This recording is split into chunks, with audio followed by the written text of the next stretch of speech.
हे बघा, खरूजची वडी कशी तयार झालेली आहे. आता नैवेद्य दाखवून घेते देवाला.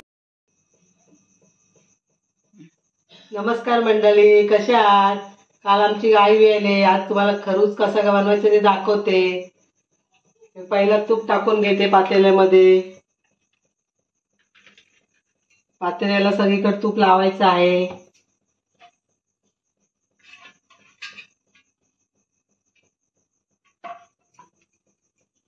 हा चिक्क्या घेतलेला आहे तो ओतते पातेल्यामध्ये.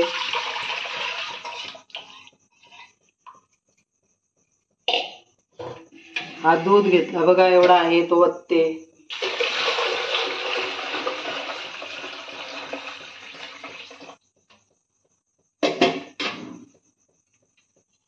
हा गूळ कापून घेतलाय तो पण टाकते सगळं त्याच्यामध्ये.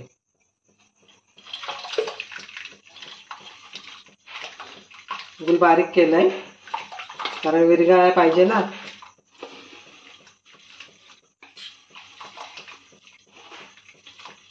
आमच्या घरात तर कोणच नाही खाणार, सगळ्यांना वाटणार गावामध्ये.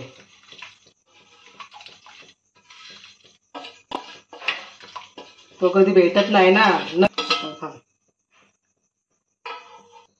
बघा, आता वेलची पूड टाकून घेते. बघा, गूळ वेलची टाकलेली आहे. सगळं आता मिक्स करून घेते आणि मग गॅसवर ठेवते. 2 तास तरी शिजायला पाहिजे त्याला, कारण अन्नात ठेवायचं आहे ना, असंच गॅसवर ठेवायचं नाही आहे. हा बघा, अंधान ठेवलेला आहे. त्याच्यामध्ये गाडा पण टाकला आणि लिंबू टाकलंय, कारण पातेला काळा पडतो ना. बघा, त्याच्यामध्ये ठेवते आता.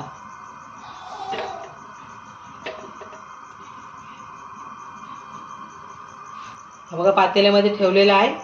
आता वर झाकण ठेवते, कारण वरचा शेत पडला ना की बरोबर नाही होत. बघा, ह्याचा शेत पडतो ना, म्हणून झाकण ठेवलंय दुधाच्या पातेल्यावर. आता शिजून देऊया. गॅस जरा फास्ट करते.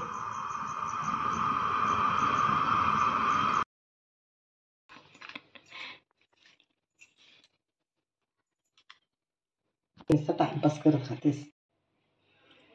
हे बघा, खरूजची वडी कशी तयार झालेली आहे. आता नैवेद्य दाखवून घेते देवाला. हे बघा, पानं लावून घेतले, देवाला नैवेद्य दाखवून घेते.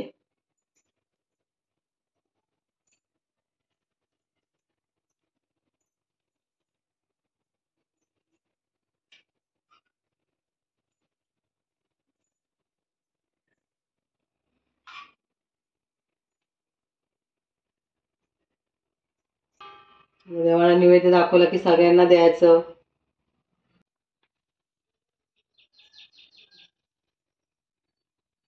बघा, देवाला नैवेद्य दाखवून घेते.